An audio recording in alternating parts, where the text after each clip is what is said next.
¿cómo estás? Bien, pues en el Iolfo.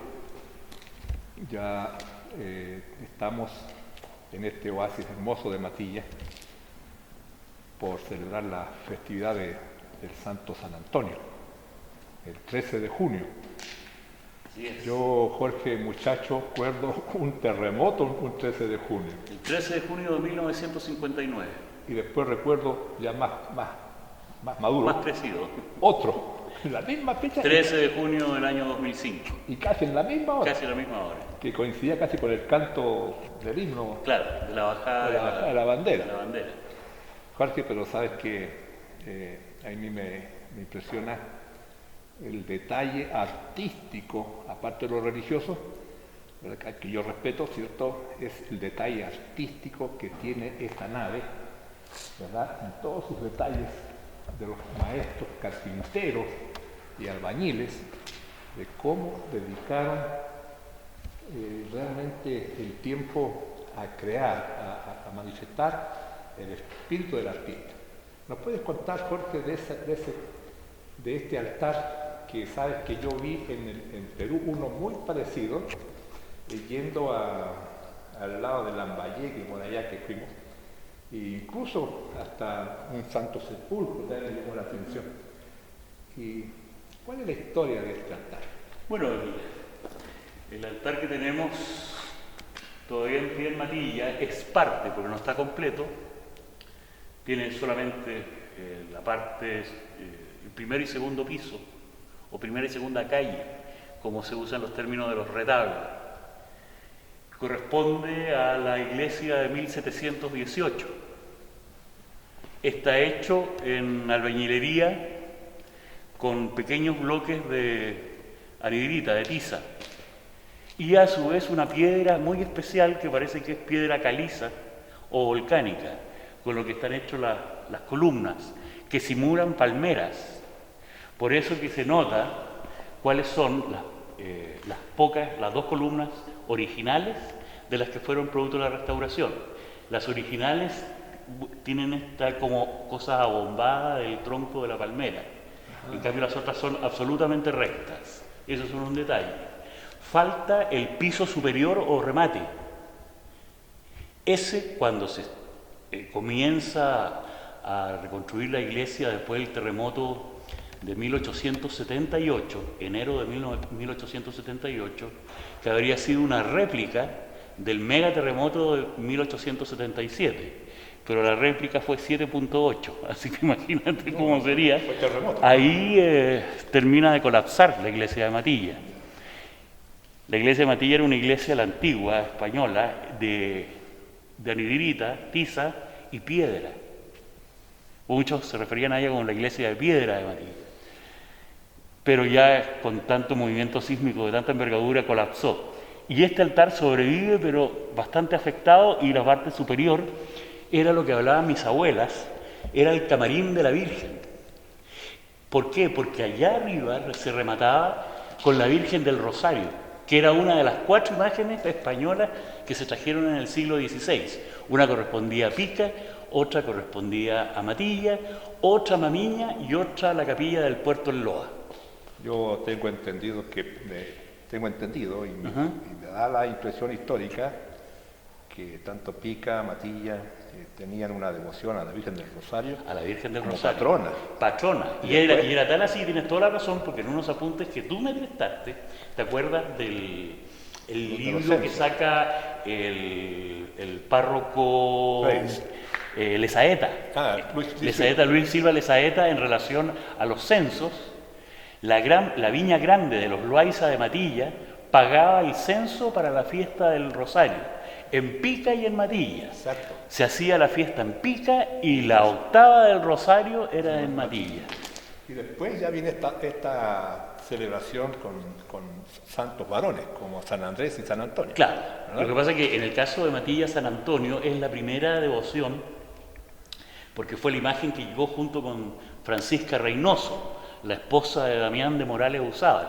La imagen que nosotros vemos es la imagen que llegó acá en 1589, y no hay otro San Antonio. Oye, y hay una relación de esta festividad de San Antonio hacia el norte, hacia el Perú, bastante, y incluso aquí en el norte nuestro, otra celebración de San Antonio, pero me llama la atención que cruzando hacia la Argentina está San Antonio de los Cobres, En la región de y también, fíjate que en una parte del norte argentino, por Salta, Jujuy, hay también una connotada celebración de San Antonio. Claro, es que mire, yo estuve preguntando a algunos amigos y no tan solo es San Antonio por la gran devoción popular, el santo más milagroso, sino porque tiene una relación muy fuerte con la agricultura española, así como San Isidro Labrador, también San Antonio. Es muy curiosa esta, y aquí es donde encontramos este sincretismo, incluso en el pueblo de residencia de los más españoles, como hablaba el deán Echeverría, Matillano, de que San Antonio no tan solo se lo adorna con flores, sino que se lo adorna con los frutos. Y ahí es este guiño sutil del mundo originario. Bueno, hablemos de indígena, mundo originario. Y será por eso que San Isidro venía a visitar a su colega. Correcto. Aparte que había mucho y eso, había una unión muy fuerte entre lo que era Canchones, porque la huayca no existía. No existía, claro. Canchones y Matilla y Pica. Una relación fuerte. Muy fuerte porque la mayoría de los, como todavía se regía por la norma de los mayorazgos, exacto, era el hijo mayor el que heredaba. Entonces los pequeños y matillanos que no tenían extensiones de terreno, ellos fueron los que empezaron a cultivar toda esa pampa de la actual La Huayca. Algunos arqueólogos dicen fueron a domesticar esa tierra, porque una tierra chúcara, una tierra salobre. Pero ¿no? Ahí, por eso que sacaron el método peruano del canchón. Claro, ahí está que incluso, no me acuerdo dónde lo estuve leyendo, el gobierno en la época de la República Peruana, los decenios que esto estuvo bajo el gobierno peruano, trajo a un especialista para enseñar a la gente de acá cómo era el cultivo en canchón.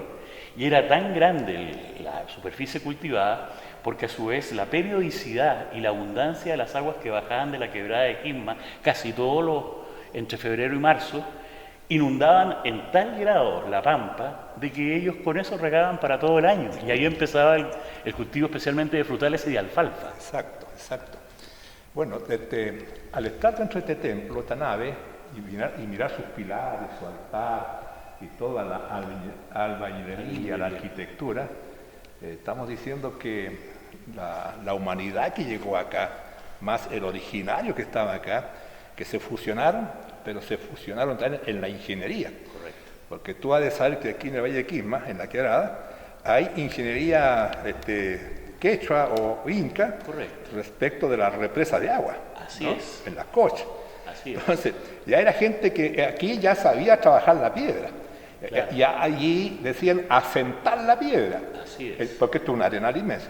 Y entonces aquí se manifiesta que quizás estos españoles, también bebiendo en sus propios territorios, y de acuerdo a la historia que tenemos romana, etcétera, y también esta relación que tuvieron con los que les invadieron, los moros, ¿no? Claro. Entonces tú sabes que la arquitectura mora es fantástica, ¿no? Y es esta arquitectura de espacios blancos y con mucho juego de luz. Por eso que Enrique Lafourcade, yo bien recuerdo en los escritos que sacaba en uno de los suplementos del Mercurio los días domingos, Artes y Letras, se refiere a un viaje que hizo a Pica y a Matilla.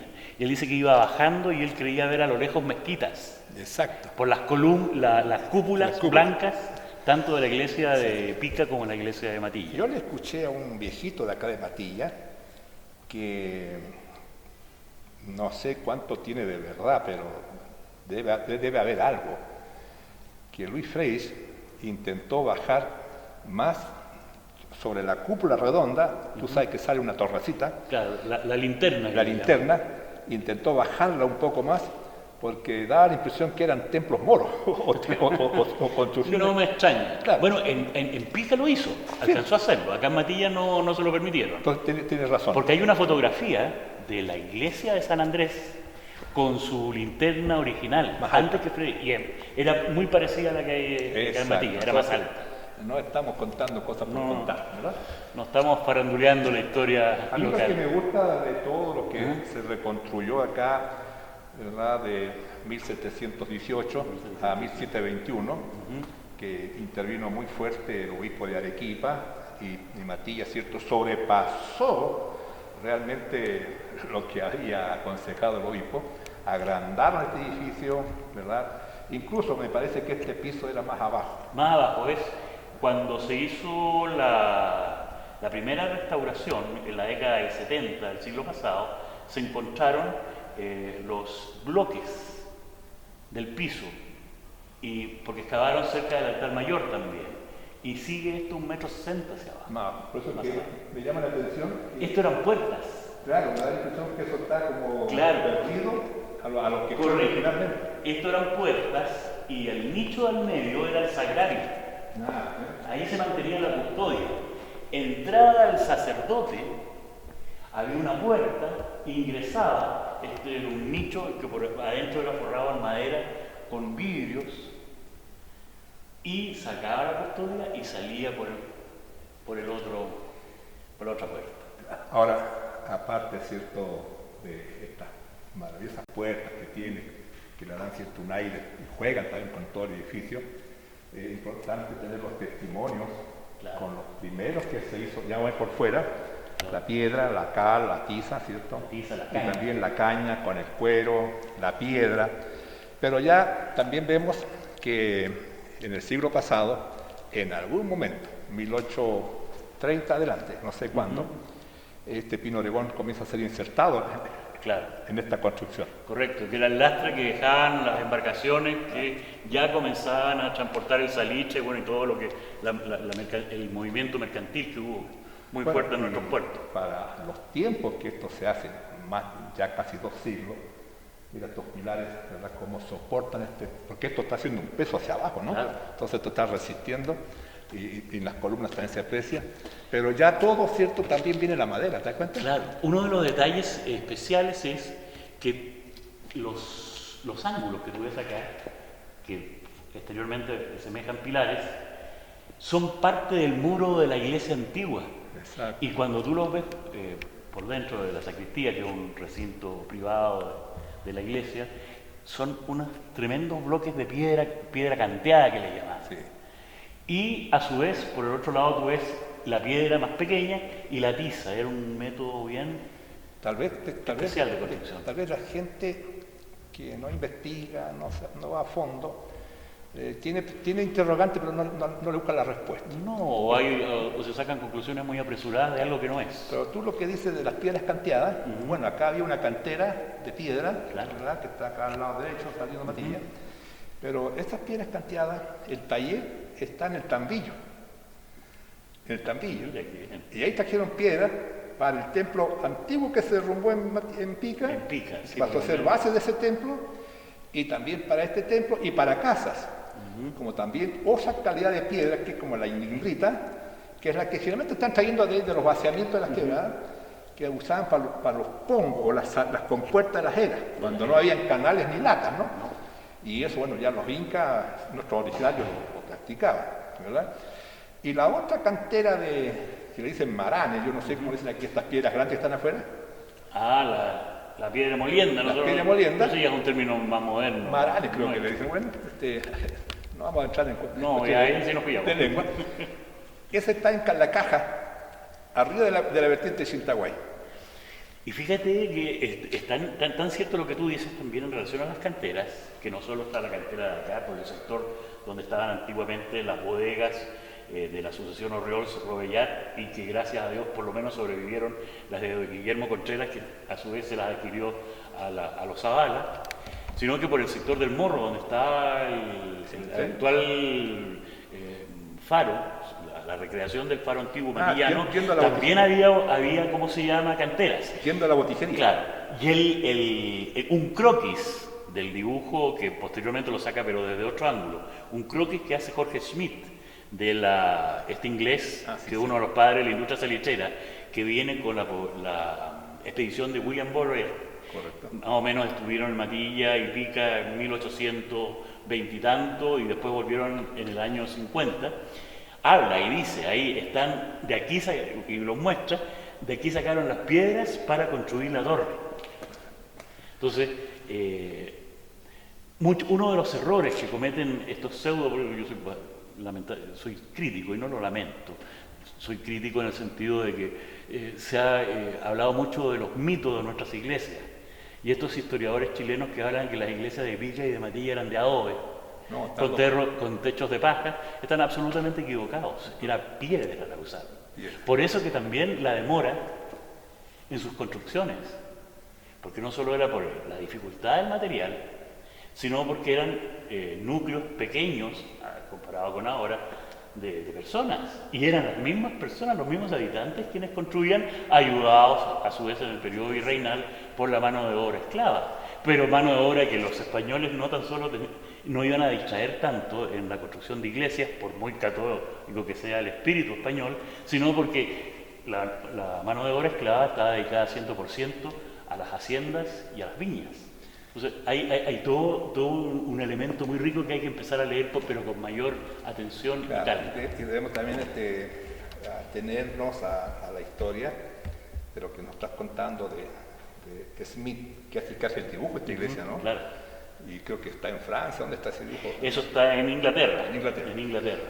Y fíjate que Smith, con su capacidad intelectual y profesional, como posteriormente, casi en las mismas fechas, vino un tal O'Brien, ¿no? Pero no olvidar también que por aquí caminó también, ¿cierto?, este famoso hombre de una filosofía o de una hipótesis de la evolución, ¿no? Pasó por acá también, ¿verdad? Y bueno, Darwin. Charles Darwin.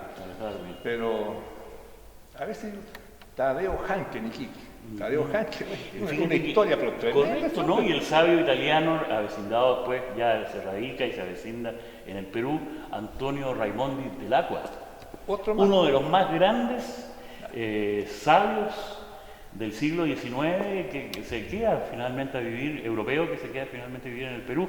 Y por eso que te digo, llama tanto la atención este objetivo de venir por algo venían a este sector a reconocer estas tierras. Algo había acá que atraía y llamaba mucho la atención. No, mira, no solo, avancemos, no solo en la parte arquitectónica, cultural, ¿verdad? Sino que imagínate que nuestros abuelos, por el 1600 y tanto, 1800, hoy en día tú tienes una cantidad de cosas como el acero inoxidable, tienes las temperaturas, tienes una cantidad de instrumentos para medir, pero imagínate que cómo se fabricaba vino en Matilla, cómo se fabricaba vino en Pica.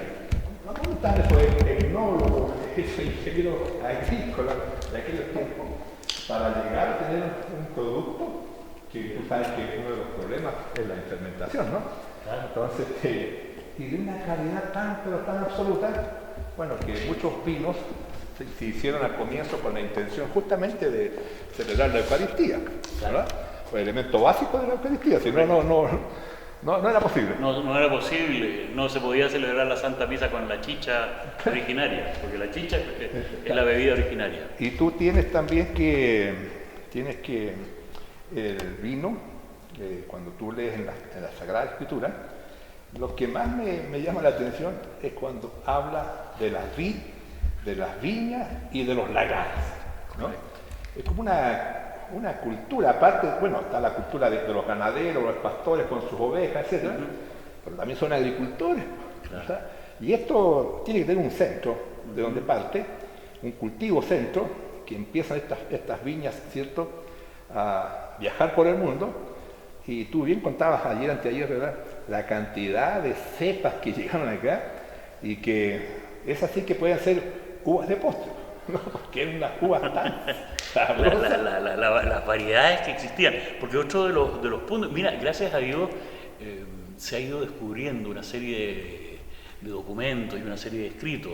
Nosotros no hemos sabido estudiar a un gran, él es ariqueño, tarapaqueño más bien dicho, nacido en Arica, su familia era de Iquique, sobreviviente del terremoto y maremoto de 1868, porque él estaba en ese momento estudiando en Argentina, radicado La casa donde vive doña Minela Palape, con don Juan Lema Morales, Acá. era la casa que ocupaba el padre de Guillermo Billinghurst. La familia del padre de Guillermo Billinghurst venía acá a pasar ciertas temporadas, que era muy común de las grandes familias peruanas de la época, subir a Matilla y a Pica a tomar estos baños termales que le llamaban ellos. Estamos hablando recién del terremoto y el maremoto del 68. 68 se llevó al padre de Guillermo. Claro, porfiado, acuérdate que hay toda una historia. Él estaba en Buenos Aires, Guillermo muy joven, y tenía como 16 años y tuvo que volver a hacerse cargo de todos los negocios de la familia. Y Guillermo Billinghurst deja registrado las variedades que él conoció. Así es. Entonces, cuando hablan de que solo nuestros oasis, Pica y Matilla, producían vinos dulces, no es cierto. Están los oportos, están los diferentes tipos de oportos, los vinos generosos, los vinos fortificados y los vinos dulces, que esas son variedades aparte, pero también tenían lo que llamaban ellos los vinos de mesa y el vino tipo Burdeos. Y acá aparece algo curioso. Mira, hace poco estaba don Oscar, que es como el Kapellmeister que va quedando acá, el maestro de música. La misa que actualmente se canta a San Antonio es la misa de Burdeos, Miss de Burdés, en las partituras antiguas, que fue pasada del latín al castellano por don Enrique Lurza, gran músico piqueño, que tuvo mucha actividad acá también en nuestro base. Muchas temáticas musicales de las misas de antaño se fueron quedando atrás, y muchos después adoptaron las partituras musicales de misa que escribió Lorenzo Perosi, ¿verdad? Correcto. Pero Pica tenía también su propia misa. Una tradición que se tiene que rescatar. Su víspera. Claro, mira, las fiestas patronales no tan solo es la expresión de la fe, la creencia, sino que también es una expresión de tradición. Nuestros pueblos, no nos olvidemos, sea cual sea tu posición frente a algo que es tan privado y particular como la creencia, pero no podemos olvidarnos, y aquí tenemos que ser muy delicados, que nuestros oasis crecieron alrededor de su iglesia. Oye, si cuando ando aquí, y yo creo que en Pica pasaba lo mismo, venía un gran terremoto y las personas de su casa salían, no a ver qué es lo que había pasado en su casa, sino se iban a la iglesia a ver qué es lo que había sucedido. A ellos les preocupaba más en el terremoto de su templo. En el terremoto de 1877 en Pica pasó lo mismo, porque fue el terremoto como a las 8 de la noche, ¿verdad? Y la réplica vino a las 1 de la mañana. Y estaban justamente en Matilla y en Pica retirando sus imágenes, todos sus contextos religiosos, y vino el sacudón, ¿verdad? Tan peor como fue el que había llegado hace 5 o 6 horas antes. Y entonces ahí tienen cierto que la iglesia convergía de la familia, del trabajo, a la iglesia. Ese era su... Mira, te voy a contar que a mí me tocó estar en el terremoto del 13 de junio del año 2005. Y viene que fue muy violento, porque fue otro tipo de movimiento, era como que alguien tomaba el mantel y lo sacudía, pero con una violencia inusitada. Que pasado ya los momentos, vino la oscuridad, nosotros entramos. Me acuerdo que estaba Carlitos Oxa, el actual presidente de la Junta de Vecinos, Cristian Pastén Enríquez, también entró este chico, el esposo de la María Eugenia, de mi prima, y entramos acá con linterna a ver qué lo que había quedado. Ahí es cuando nos encontramos con San Antonio, que el movimiento fue tan violento que levantó el landa y lo tiró de costado. Pero San Antonio no es una imagen de yeso, es una talla completa en madera, y eso lo salvó. ¿Por qué? Porque se partió la imagen, pero salvo algunos astillamientos y quebradura de ¿cómo se llama?, de dedos, que después fueron restaurados por artesanos expertos, no tuvo mayores problemas. Que si hubiese sido de yeso, no queda absolutamente nada. Yo recuerdo este techo que lo dio vuelta, casi como lo que lo invirtió. ¿Cómo te veía la violencia del terremoto? Claro, ¿no? Y la imagen arriba del Sagrado Corazón, que es del siglo XIX, porque es de la inauguración de la iglesia de 1887, fíjate que quedó mirando hacia el sur. Y ahí suceden estas cosas que a veces uno queda no solo pensando, sino que queda de alguna otra manera no muy feliz con las decisiones de las autoridades eclesiásticas. Mira, antes que te vayas, ¿sí? Quiero contarte, Jorge, que estos grandes portones en el 1700 no giraban con bisagras. No. A pesar que había herradura, así habían herreros, ¿no? Claro, Giraba con una piedra que hay acá, con un hoyo. correcto. Y a la piedra se le echaba grasa y ahí era y arriba igual, y ahí giraba Correcto. la puerta. Tenían como un punzón. Como un punzón. Mira, lo que quería mostrar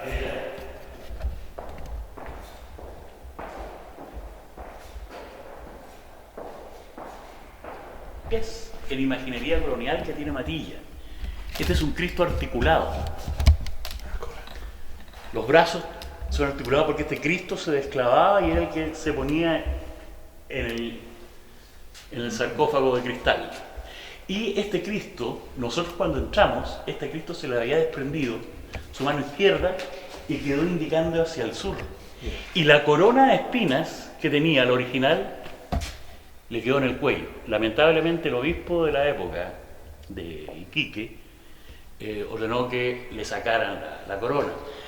Nosotros le decíamos que no, porque hubiese sido el segundo ejemplo, porque la otra imagen que quedó con la corona en el cuello es la del Cristo de Mayo de la iglesia de San Agustín en Santiago, el que le llaman el Cristo de la Quintrala. Ah, claro. Hay una fotografía, el Mercurio de Santiago tiene esa fotografía porque él publicó después en Artes y Letras, a una semana o 2 semanas del gran terremoto del 2005, un reportaje que hizo a todas las iglesias de Tarapacá, el estado en que quedaron, y aparece la fotografía de este Cristo con su cruz en el cuello. Bueno, tú, Julio, apuntaste bien ahí la articulación de los brazos arriba, en los hombros. Te das cuenta que está pintado como de cafecito ahí, ¿no? Correcto. Entonces, pero esa misma articulación yo la he visto en cuero. Y el de Pícar, que está dentro Él tiene los hombros en cuero. tiene los hombros articulados Claro. de cuero. Bueno, y también estas imágenes, todas las que hay, las más antiguas, se hablan en los escritos que son de escuelas quiteñas o paseñas también, ¿no? Son como escuelas, ¿no? Claro. No es que se hagan en Quito, sino que es una escuela. Son escuelas, estilos de... Claro. Bueno, Que y estas corresponden a las imágenes antiguas. bueno, y hablando de la música, esta es la escalera, la escalinata, ¿cierto? Que va entonces Coro alto. al coro, donde sí había un órgano. un órgano. Un órgano de fuelle, y su último registro es en el año 1970. Hay un listado de los órganos de fuelle que había en Chile y aparece el órgano de Matilla. William Bollert. De Smith. De Smith, de la expedición de William Bollert. Esta vez. Ese es un dibujo, pero maravilloso, que hay que conservar. ¿Ya? Porque eso habla de nuestra historia, ya van casi 200 y más Claro, años. y ahí estamos, porque esta iglesia que vemos en este dibujo de Smith no sería la de 1718, Nada más. sino que sería la de 1768, Ah, la de este restauración. terremoto que abatió a las iglesias de Matilla y de Pica, Claro. que parece que fue un terremoto local. Sí, no, pero pues fíjate que en ese terremoto de 1768, ¿te acuerdas que te hablaba de Matías de Soto? Matías de Soto, Y también de... Joseph Basilio de la Fuente. Claro, José Basilio de la Fuente, el 1768, ya estaba como a 6 años de su muerte. Murió en 1774. Y fueron los que mineros de buen caudal, tú has de saber, ¿cierto?, todo el testamento de José de la Fuente, que aportaron para restaurar el templo de Caviña, la Tirana, ¿no? Y Matilla y Pica. Claro. ¿Verdad? Entonces que la Huayca comienza... Mira, no, sí, bueno, a mí lo que tú cuentas de Joseph Basilio de la Fuente me llega mucho, porque mi tatarabuelo, don José Joaquín Medina de la Fuente, es descendiente directo. Su madre, doña María Jacinta de la Fuente y Rosso, es hija de don Matías de la Fuente y Palacios. Y lo de Rivero te viene por el dueño de Sí. de la botijería. Por los dueños de la botijería, por Germán Rivero, Manuel y todos. Uno era médico. Uno era médico, Germán. Germán, Y mi claro. bisabuelo era dueño de salitrera y administrador, y ellos fueron junto con Miguel Quizucala los que levantaron el templo de la Tirana. Ese Quizucala es un apellido bastante originario, ¿no? Originario, Quizucala. Pero Jorge, no nos salgamos del tema. No. Pero no. Vamos sazonando de... No te digo no nos salgamos del tema, pero es importante también que la gente sepa que yo les contaba que arriba en Ravaladero, hay un señor que se llama Ramón Moya, que casó con doña Luisa Núñez. Pero antes con doña Virginia Olcay. Exactamente, pero que ahí llegaban las tropas de vacunos que salían de la Argentina. El ganado parado. Pero ese Moya tengo entendido que viene con un vínculo de Guara, como de Guara viene acercándose a Pica. Sí, pero... En lo comercial, pues. En lo comercial. El tío Ramón era hermano de mi bisabuelo, Gumersindo Moya. Ambos hijos de Gumersindo Moya y Castro, chileno, proveniente de Vicuña, que llega a Iquique en 1876 y que fue el primer alcalde elegido en el periodo chileno con la ley del municipio autónomo. Claro, porque también. Y él se enamora de doña Virginia Olcay, la conoce cuando él subía a Pica, muy joven, y se casa y se avecindó en Pica, no hubo caso. Porque también este tema del ganado que salían de la cordillera por el norte argentino acá, también vienen travesías de ganado justamente por Vicuña, por Coquimbo, por San Juan, ¿no? Que venían por ¿no? Esta zona tenía un movimiento comercial muy fuerte, especialmente, y esa es algo de que nuestros historiadores y nuestros antropólogos hacen como que lo ignoran. Nosotros tenemos mucha influencia del norte argentino. Cierto. Claro. Y no lo tocan. No, sí, mira, vamos a un basural y vamos a encontrar una cantidad de pezuñas de vaca o de toro con la herradura. O cuando tú caminas por las pampas arriba del lomo de la quebrada. Vamos de Monosca para que nos muestre la partitura musical. Ya.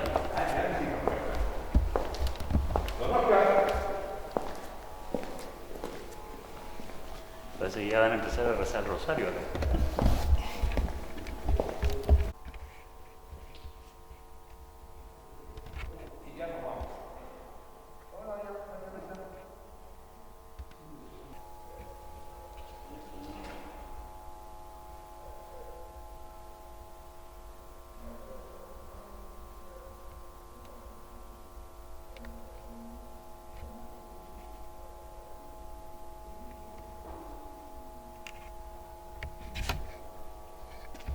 Bueno, tú le piensas que esto tiene encendido con los interruptores la luz eléctrica, no es así. Tiene muy buena iluminación, tanto en la mañana, por el lado este, y en la tarde, ¿cierto?, del noroeste, le da, y si fuese ya verano, por el oeste mismo, ¿no? Estaría Entra la luz y ilumina inmediatamente la zona del tabernáculo. Exacto, ¿no? ¿Ves la iluminación? Y lo otro, Julio, es que patrimonio, Julio, yo te comenté a ti, mira, estos son pisos son hexágonos, ¿no? Son bloques, claro, pero hechos de tiza, de anhidrita. Y bien decía Jorge que los abuelos para pulir esto, para bruñir, usaban también en el compuesto de este material la savia de la penca de la tuna, la hoja de la tuna, que le llaman penca. Claro. Y entonces, imagínate que barren aquí y no sale polvo. Y en la restauración que se hizo, ¿cierto?, se le agregó un poco de cemento por las orillas. En algunos, porque ¿cierto? estaban... Pero tú ves que los originales son negritos. Esos son los originales, ¿eh? Estos son los originales. Entonces simulan como una especie de panal. Exacto. Y el otro detalle de esta iglesia de 1887, es que esta es construcción hecha por las mujeres de Matilla. Eso es lo que a uno le deja la boca abierta, y que es tan verídico que el ingeniero Francisco Rizopatrón, chileno ya, en el periodo que ya esto era chileno, escribe un gran libro que se llama el Diccionario Geográfico de las Provincias de Tacna, Arica y Tarapacá. Esa es la división. Y cuando se refiere a Matilla, se refiere de que la iglesia de Matilla fue terminada por las mujeres, que se dividieron en cuadrillas para trabajar. Entonces, esto hay que revelarlo, se le ha dicho a las autoridades, espero que ya de una vez por todas tomen esto en serio, porque cuando hablamos en estos tiempos y sale en televisión todo esto de la paridad de género, ¿cómo pueden obviar algo que es esta obra hecha por mujeres? Fue el primer monumento histórico nacional que tuvo nuestra comuna. Ya estaba en la 1956. la filosofía de vida. Claro, porque tanto Matilla como Pica son pueblos de señoras, de doñas. Bueno, las doñas eran las dueñas de la hacienda. Y te voy a decir que cuando Pica y Matilla tienen este problema con la mosca de la fruta, donde había cierto un drama pero profundo, ahí se sintió la voz suave, delicada, pero no por eso menos firme, ¿no? Para decirle la suya a quienes estaban cometiendo terribles problemas, ¿no?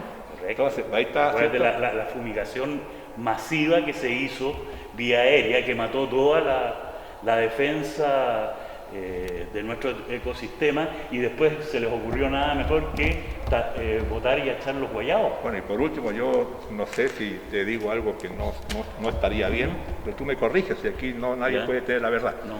Pero me parece que en la sociedad de Pica y en la sociedad de Matilla imperaba más el matriarcado. Sí, no.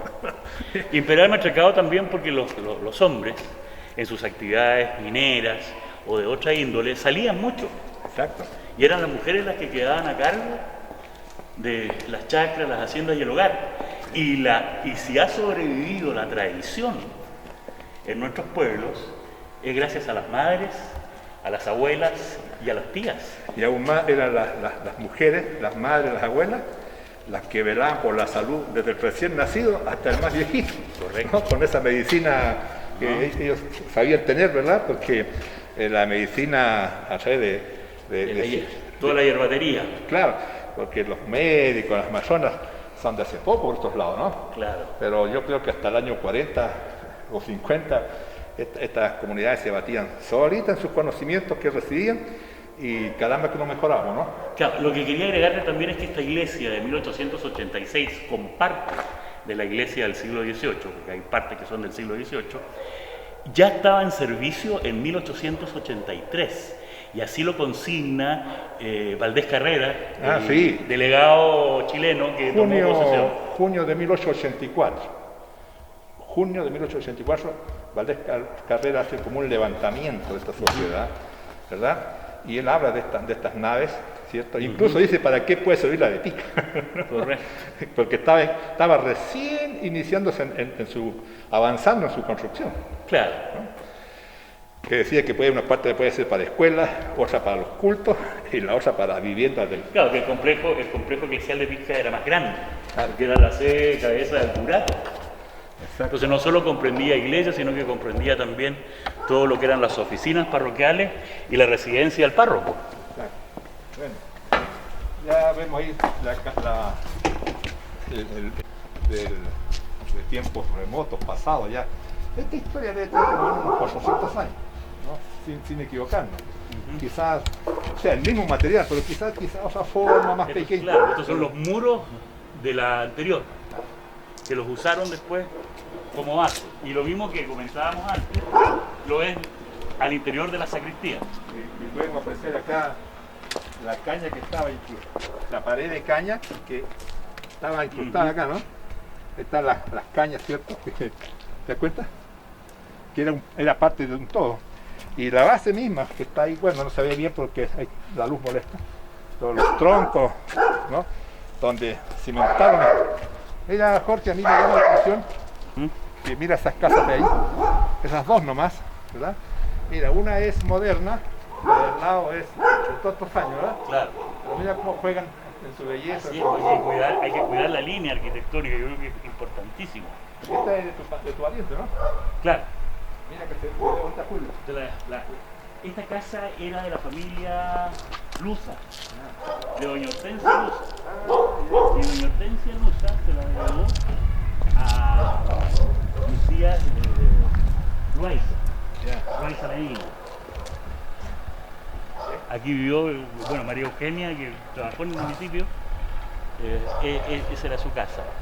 Bueno, aquí el arquitecto Patricio Alvis se refiere en el libro que le dedica a la arquitectura de este templo y hace todo un relato muy excelente. Se conjuga eso que dice que la gente edificó, ¿verdad? Teniendo tres elementos a considerar, que era su rey, ¿no? Dios, el rey y el pueblo, ¿verdad? Aquí te voy a poner un detalle, que son estos detalles especiales que uno tiene que observar.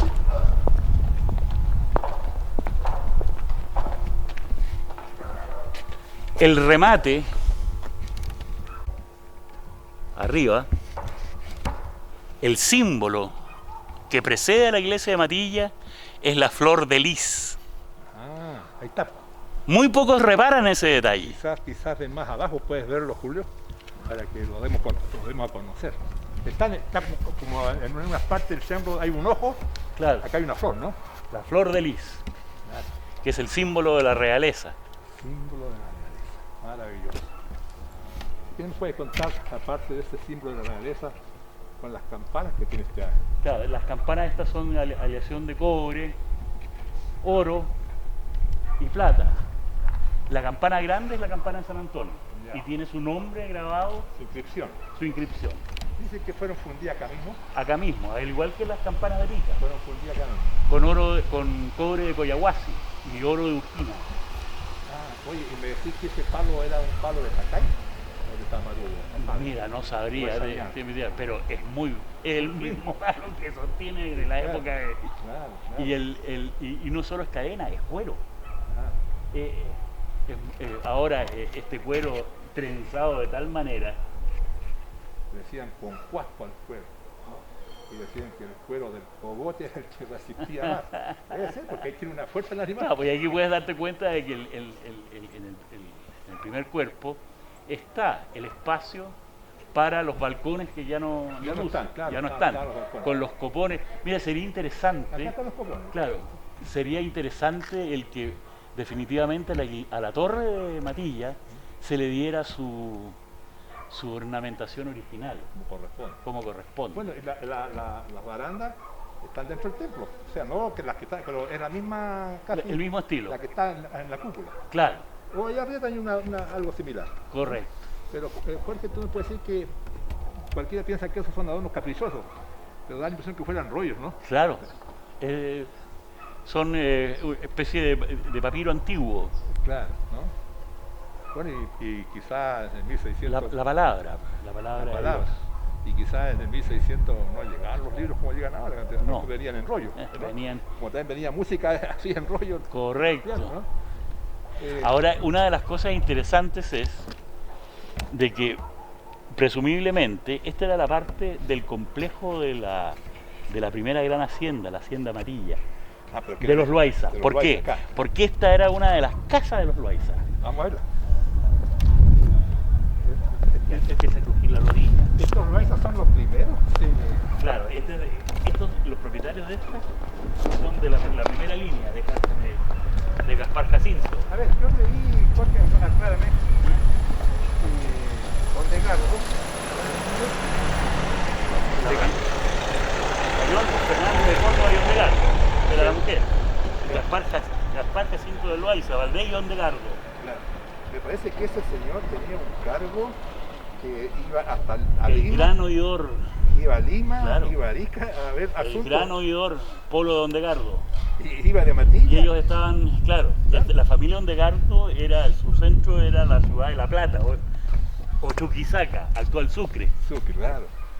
Y yo entiendo que de acá el hombre iba a caballo con una comitiva, respaldado por una cantidad de varones más, con cargos también, tipo militar, Ujú. a ver asuntos al lado de La Paz, Sucre, y también iba a Arica. Claro, porque aquí Porque esto era, mira, hay un historiador de la Universidad de Tarapacá, Alberto Díaz, que señala que los españoles formaron en Matilla lo que llamaban el nodo del poder. Exacto. Y de ahí empezaron O sea, ahí era, por eso que de alguna otra manera tú dices, pero ¿cómo en un pueblito tan chico, que eran haciendas, que aquí, que allá? Y todos estos personajes con todos estos apellidos, ¿qué es lo que los atrae? El poder, y tenían un respaldo para el poder, claro, tenían los caudales. en los caudales. Claro. Mira, esta casa es tan antigua, que en sus reparos tiene también, ¿verdad?, injertos, Ujú. que es el pino de Gón, pero originalmente no es así, ¿no? Este es un injerto posterior, ¿verdad? Y que después se volvió a trabajar, mira dejó en verdaderas costuras a máquinas, Claro, ¿ya? de cuero. Una maravillosa casa, ya tiene otros contextos, Pero mira, ¿cierto? Ujú. ¿Qué significó esto mirado desde el lado arquitectónico? Incluso, yo les digo, ¿cierto? Que hoy día la gente está comprando cuántos insumos para calefaccionarse en donde hace frío. Estas solitas te dan abrigo Tienen adentro un sistema o, muy especial. o te dan frescura. Frescura en el verano y un ambiente cálido en otoño e invierno.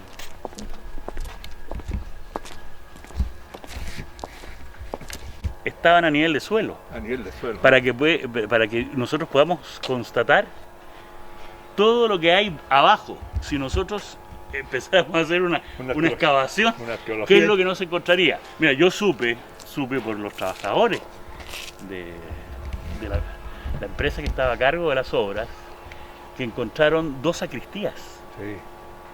y que el obispo ordenó Hasta una volver- puerta, hasta una puerta. las puertas. Sí, incluso yo le saqué una fotografía a la maleta de las puertas. Bueno, y dice el registro histórico que de 1721 ya se comenzaron a sepultar restos humanos acá, ¿verdad? Sepulturas, alrededor del templo, ¿verdad? Y era entonces el cementerio colonial. Claro.